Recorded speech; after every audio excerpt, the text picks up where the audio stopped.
Green tea ಮಾಡುವ. Green tea ಅಂತಂದರೆ ಈಗೆಲ್ಲ ಕೋವಿಡ್ ಇದೆಲ್ಲ ಲಸಿಕೆ ಎಲ್ಲ ತಗೊಂಡು ಈಗ ಕೆಲವರಿಗೆ ಇದೆಲ್ಲ ಆಯ್ತಲ್ಲ, ಅದರದ್ದು ಸೈಡ್ ಎಫೆಕ್ಟ್ ಆಯ್ತಲ್ಲ, ಅದಕ್ಕೋಸ್ಕರ ಮನೆಯಲ್ಲಿ ನಾವೊಂದು ಗ್ರೀನ್ ಟೀ ಯಾವುದೆಲ್ಲ ಹಾಕಿ ಅದರ ಇಂಗ್ರೀಡಿಯೆಂಟ್ಸ್ ಯಾವುದೆಲ್ಲ ನಾವು ಮನೆಯಲ್ಲಿ ಅಡುಗೆ ಮನೆಯಲ್ಲಿ ಇರುವಂಥ ಕೆಲವೊಂದು ಸಾಮಾನುಗಳನ್ನೆಲ್ಲ ಉಪಯೋಗಿಸಿ ನಾವೊಂದು ಬೆಳಿಗ್ಗೆ ಒಂದು ಗ್ರೀನ್ ಟೀಯನ್ನು ಮಾಡುವ. ಒಂದು ಸಣ್ಣ ತುಂಡು ಶುಂಠಿಯನ್ನು ಜಜ್ಜುವ. ಇದರಲ್ಲಿ ಶುಂಠಿಯನ್ನು ಜಜ್ಜಿ ಬಿಡುವ. ಒಂದು ಸಣ್ಣ ಇದರಲ್ಲಿ ಪಾತ್ರೆಯಲ್ಲಿ ಹಾಕಿ ಜಜ್ಜಿ, ಆಮೇಲೆ ಇದಕ್ಕೆ ಒಂದು ಅಮೃತ ಬಳ್ಳಿ ಎಲೆ ಅದನ್ನೊಂದು ಸಣ್ಣ ಸಣ್ಣದಾಗಿ ಕೈಯಲ್ಲಿ ತುಂಡು ಮಾಡಿ ಹಾಕುವ. ಮತ್ತು ಒಂದು ನಾನು ಇಲ್ಲಿ ಇದು ಹಾಕಿದ್ದೇನೆ, ಪಾರಿಜಾತದ ಎಲೆ. ಅದು ಬೇಕಿದ್ರೆ ಹಾಕಿ, ಇಲ್ಲದಿದ್ದರೆ ಬೇಡ, ತೊಂದರೆ ಇಲ್ಲ, ಆಯ್ತಲ್ಲ. ಅದನ್ನು ಸ್ವಲ್ಪ ಜಜ್ಜಿ ಅದರಲ್ಲಿ ಒಂದು ರಸವನ್ನು ಮಾಡುವ. ಈಗ ಅದಕ್ಕೆ 1 ಲೋಟದಷ್ಟು ನೀರನ್ನು ಸೇರಿಸ್ತೇನೆ ನಾನೀಗ. ಸ್ಟಾರ್ಟ್ ಮಾಡಿ. ಈಗ 1 ಲೋಟದಷ್ಟು ನೀರನ್ನು ನಾನಿಲ್ಲಿ ಸೇರಿಸಿದ್ದೇನೆ ಕುದಿಲಿಕ್ಕೆ. ಈಗ ಇದನ್ನು ಕುದಿಲಿಕ್ಕೆ ಇಡ್ತೇನೆ.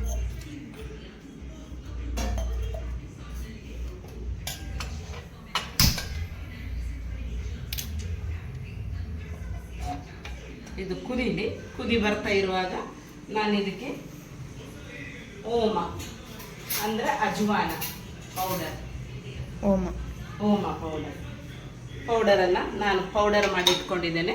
ಪೌಡರ್ ಒಂದು ವೇಳೆ ಇಲ್ಲದಿದ್ದರೆ ಅದರ ಸೀಡ್ ಹಾಕಿದರೆ ಸಹ ಆಗ್ತದೆ. ಮನೆಯಲ್ಲಿ ಇರ್ತದಲ್ಲ ಅಡುಗೆ ಮನೆಯಲ್ಲಿ, ಅದನ್ನು ಹಾಕಿದರೆ ಸಾಕು. ಒಂದು ಸ್ವಲ್ಪ ಇದು ಒಬ್ಬರಿಗೆ 1 ಗ್ಲಾಸಿನಷ್ಟು ಒಂದು 1/4 ವಾಶಿ ಹಾಕಿದ್ದೇನೆ ನಾನು. ಆಮೇಲೆ ಇದು ಜೀರಿಗೆ ಪೌಡರ್ ಮಾಡಿ ಇಟ್ಕೊಂಡದ್ದು, ಇದನ್ನು ಒಂದು 1/4 ವಾಶಿ ಹಾಕ್ತೇನೆ. 1/4 ಭಾಗ ಹಾಕ್ತೇನೆ, 1/4 ಚಮಚ ಹಾಕ್ತೇನೆ. ಇದು ಕೂಡ ಇಲ್ಲದಿದ್ದರೆ ನಿಮ್ಮ ಹತ್ರ ನೀವು ಅದನ್ನು ಸೀಡ್ ಹಾಕಿದರೆ ಸಾಕು. ಆಮೇಲೆ ಒಂದು ಸ್ವಲ್ಪ ಇದು ಆ್ಯಂಟಿಬಯೋಟಿಕ್ ಹೇಳ್ತಾರಲ್ಲ, ಅದರದ್ದು ಒಂದು ನಮ್ಮ ದೇಹಕ್ಕೆ ಹೋಗಬೇಕು. ಒಂದು 1/4 ವಾಶಿ ಹಾಕಿದರೆ ಸಾಕು. ಟರ್ಮರಿಕ್ ಪೌಡರ್ 1/4 ವಾಶಿ ಹಾಕಿದರೆ ಸಾಕು. ಈಗ ಈಗ ನೀರು ಕುದೀತಾ ಉಂಟು. ಕುದೀತಾ ಇರುವಾಗ ನಾನಿಲ್ಲಿ 1 ಲೋಟಕ್ಕೆ ಆಗುವಷ್ಟು ಒಂದು ಸ್ವಲ್ಪ ಗ್ರೀನ್ ಟೀಯನ್ನು ಹಾಕಿದ್ದೇನೆ. ಗ್ರೀನ್ ಟೀ ಲೀಫ್ ಇದು ಹಾಕಿ ಸರಿಯಾಗಿ ಕಲಸಿ ಇದು ಚೆನ್ನಾಗಿ ಕುದಿಬೇಕು. ಕುದಿ ಬಂದು 1 ಲೋಟ, ಒಂದು ಅರ್ಧ ಮುಕ್ಕಾಲು ಲೋಟ ಆಗುವಷ್ಟು ಆದರೆ ಸಾಕು. ಕುದೀತಾ ಇರಲಿ. ಇದೆಲ್ಲ ಇಷ್ಟ ಆಗಿದೆ. 1 ಲೋಟ ಇದ್ದದನ್ನು ಅರ್ಧ ಲೋಟದಷ್ಟು ಆಗಿದೆ. ಇನ್ನು ಇದು ತಣ್ಣಗಾದ ಮೇಲೆ ಅದಕ್ಕೆ ಒಂದು ಅರ್ಧ ಲಿಂಬೆಹಣ್ಣಿನ ರಸವನ್ನು ಅದಕ್ಕೆ ಹಾಕಬೇಕು, ಹಿಂಡಬೇಕು. ಅರ್ಧ ಗ್ಲಾಸಿನಷ್ಟು ಆಗಿದೆ ಈಗ, ಆಯ್ತಾ? ಅರ್ಧ ಗ್ಲಾಸಿನಷ್ಟು ಆಗಿದೆ. ಅದನ್ನು ಸೋಸ್ತಾ ಇದ್ದೇನೆ. 1 ಗ್ಲಾಸ್ ನೀರು ಹಾಕಿದ್ದು ಒಂದು ಅರ್ಧ ಗ್ಲಾಸ್ ಆಗಿದೆ. ಅದು ಕುದಿದು ಚೆನ್ನಾಗಿ ಕುದಿ ಬಂದ ಮೇಲೆ ಅದನ್ನು ಈಗ ಸ್ವಲ್ಪ ಆರಲಿಕ್ಕೆ ಬಿಟ್ಟಿದ್ದೇನೆ. ಈಗ ಅದಕ್ಕೆ ನಾನು ಒಂದು ಅರ್ಧ ಲಿಂಬೆಹಣ್ಣನ್ನು ಹಿಂಡ್ತಾ ಇದ್ದೇನೆ. ಲಿಂಬೆಹಣ್ಣು ಎಲ್ಲದಕ್ಕೆ ಸಹ ಒಳ್ಳೆಯದು. ಚೆನ್ನಾಗಿ ಹಿಂಡ್ತಾ ಇದ್ದೇನೆ. ಅದರ ಪಲ್ಪ್ ಕೂಡ ಜೊತೆಯಲ್ಲಿ ಇದ್ದರೆ ಒಳ್ಳೆಯದು. ಅದಕ್ಕೋಸ್ಕರನೇ ನಾನು ಅದನ್ನು ಆ ಪಲ್ಪ್ ಸಮೇತ ಹಿಂಡ್ತಾ ಇದ್ದೇನೆ.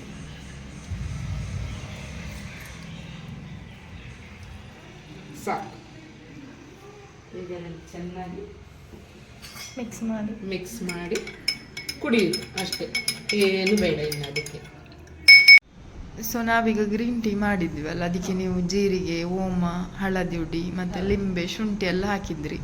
ಅದರಿಂದ ಎಂತ ಆರೋಗ್ಯಕ್ಕೆ ಎಂತ ಬೆನಿಫಿಟ್ ಉಂಟು? ಇದರಿಂದ ಆರೋಗ್ಯಕ್ಕೆ ನಾನೀಗ ಅಜ್ವಾನ ಅಂದರೆ ಓಮದ ಬಗ್ಗೆ ಹೇಳ್ತೇನೆ. ಅದು ಅಜೀರ್ಣಕ್ಕೆ ತುಂಬ ಒಳ್ಳೆಯದು. ಅಜೀರ್ಣಕ್ಕೆ ಅಂದ್ರೆ ನಮಗೆ ಜೀರ್ಣವನ್ನು ಮಾಡಿ ಕೊಡುತ್ತದೆ. ಹೊಟ್ಟೆಗೆ, ಖಾಲಿ ಹೊಟ್ಟೆಗೆ ಅದರದ್ದು ಕಷಾಯ ಅದೆಲ್ಲ ಮಾಡಿ ಕೊಡುತ್ತದೆ. ಈಗ ನಾನು ಗ್ರೀನ್ ಟೀಯಲ್ಲಿ ಎಲ್ಲ ಇದರನ್ನ ಹಾಕಿದ್ದೇನೆ. ಅದರಲ್ಲಿ ಒಂದು ಅಜ್ವಾನ, ಅದು ಅಜೀರ್ಣ ಏನಾದ್ರೂ ಆದ್ರೆ ನಮಗೆ ಅದರದ್ದು ಕಷಾಯನ ಈ ರೀತಿ ಗ್ರೀನ್ ಟೀ ಮಾಡಿ ಕುಡಿದ್ರೆ ತುಂಬಾ ಒಳ್ಳೆಯದು. ಮತ್ತೆ ಜೀರಿಗೆ, ಎರಡನೇದು ಜೀರಿಗೆ. ನಾನು ಜೀರಿಗೆ ಕೂಡ ಪಿತ್ತ ದೋಷ ಅದೆಲ್ಲ ಇರ್ತದಲ್ಲ, ನಮ್ಮ ಹೊಟ್ಟೆಯಲ್ಲಿ ಏನಾದರೂ ಪಿತ್ತದೋಷ ಅದೆಲ್ಲ ಆದರೆ ಅದನ್ನು ಗುಣಪಡಿಸ್ಲಿಕ್ಕೆ ಈ ಜೀರಿಗೆ ಕಷಾಯವನ್ನು ಕೂಡ ಮಾಡಿ ನಾವು ಕುಡಿಬಹುದು. ಲಿಂಬೆ ಅದು ಅಲ್ಲದೆ ಇದು ಗರ್ಭಿಣಿ ಹೆಂಗಸರಿಗೆ ಕೂಡ ಮೂಲಿಕೆಗಳಿರೋದು ಜೀರಿಗೆ ಕಷಾಯ ಮಾಡಿ ಕುಡಿದ್ರೆ ಅದರಿಂದ ತುಂಬಾ ಒಳ್ಳೇದು ಅವರಿಗೆ. ಸ್ವಲ್ಪ ಬಾಡಿ ಅನ್ಸ ತಂಪಾಗಿ ಇರ್ತದೆ. ಹೊಟ್ಟೆ ನೋವು ಅದು ಇದೆಲ್ಲ ಬರುದಿಲ್ಲ. ಹೊಟ್ಟೆ ನೋವು ಕೂಡ ಲಿಂಬೆ ಮತ್ತೆ ಶುಂಠಿ ಹಾಕಿದ್ರೆ. ನಾನು ಅರಶಿನದ್ದು ಹೇಳಿದ್ದೇನೆ. ಅರಶಿನದ್ದು ಏನಂತಂದ್ರೆ ಅದು ನಮಗೆ ರಕ್ತಗತವಾದ ಕೆಲವೆಲ್ಲ ದೋಷಗಳು ಇರ್ತದೆ. ಅಂದ್ರೆ ಅದು ಸಕಲ ವಿಧದ ಸ್ಕಿನ್ ಚರ್ಮದ ರೋಗಗಳು, ಸಕಲ ವಿಧದ ಚರ್ಮದ ರೋಗ ಅಂತಂದ್ರೆ ಎಲ್ಲ ಬರ್ತದೆ. ಈಗ ತುರಿಕೆ ನವೆ ಅದೆಲ್ಲ ಆದ್ರೆ ನಾವು ಅರಿಶಿನದ್ದು ನೀರಿಗೆ ಹಾಕಿ ಅರಿಶಿನವನ್ನು ಹಾಕಿ ಕುಡಿದ್ರೆ ಅದರಿಂದ ನಮ್ಮ ಎಲ್ಲಾ ಚರ್ಮ ರೋಗಗಳು ಕೂಡ ಗುಣ ಆಗ್ಲಿಕ್ಕೆ ಸಾಧ್ಯ ಉಂಟು.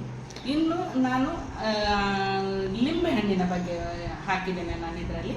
ನಿಂಬೆ ಹಣ್ಣು ನಮಗೆ ಜೀರ್ಣಶಕ್ತಿಯನ್ನು ಕೂಡ ಕೊಡ್ತದೆ. ಶುಂಠಿ ಸೇಮ್. ಹೌದು. ಈ ಕಿಡ್ನಿ ಅಂತ ಹೇಳುವವರಿಗೂ ಕೂಡ ಈ ನಿಂಬೆಹಣ್ಣು ತುಂಬಾ ಉಪಯುಕ್ತ ಆಗ್ತದೆ.